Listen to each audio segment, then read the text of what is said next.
এই গ্রাম, এই মাটি আমার সবকিছু। এই মাটিতে আমার বাবার ঘাম আছে, দাদার কবর আছে। আমি গরিব হতে পারি, কিন্তু এই মাটির সাথে বেইমান না।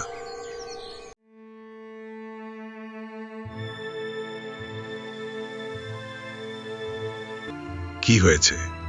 মন খারাপ করে বসে আছো কেন? রফিক, ধান ভালো না হলে এবার চাল কেনার টাকাও থাকবে না। আল্লাহ আছেন, মাটি কাউকে না খেয়ে মরতে দেয় না আয়েশা।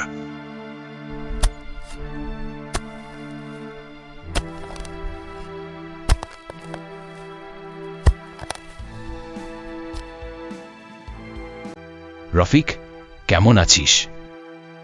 বলছিলাম তোর জমিটা আমার দরকার, দাম ভালোই দেব। এই জমি বেচা যায় না করিম মিয়া। এই জমিটা আমার সবকিছু। জমি ছাড়া বাঁচব না। ভেবে দেখ, না হলে পরে আফসোস করবি।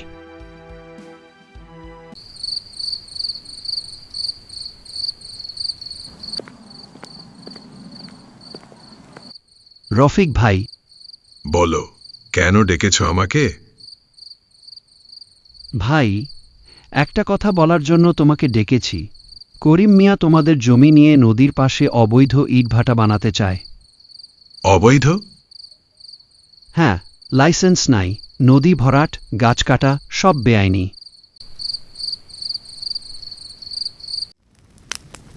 শেষবার বলছি, জমি দিবি নাকি আরো ভয় দেখাতে হবে? এবার কিন্তু তোর ঘর জ্বালিয়ে দিব। করিম মিয়া, ভয় দেখিয়ে মাটি নেওয়া যায় না।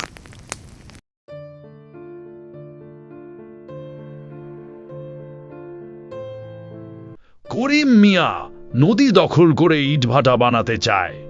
এটা শুধু রফিকের সমস্যা না, এটা পুরো গ্রামের সর্বনাশ। হ্যাঁ হ্যাঁ, এটা পুরো গ্রামের সর্বনাশ। আমরা রফিকের সাথে আছি।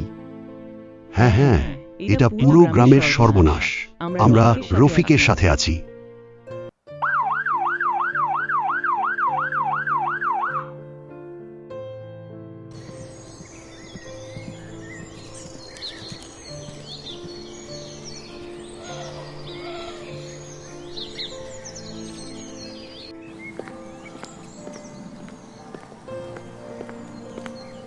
করিম মিয়া, আমরা অভিযোগ পেয়েছি এখানে অবৈধ ইটভাটা স্থাপন, সরকারি নদী দখল, লাইসেন্স ছাড়া মাটি উত্তোলন এবং গাছ কেটে পরিবেশ ধ্বংসের চেষ্টা করা হয়েছে। এসব মিথ্যা কথা। এসব কথার কি প্রমাণ আছে? স্যার, আমার কাছে সব প্রমাণ আছে।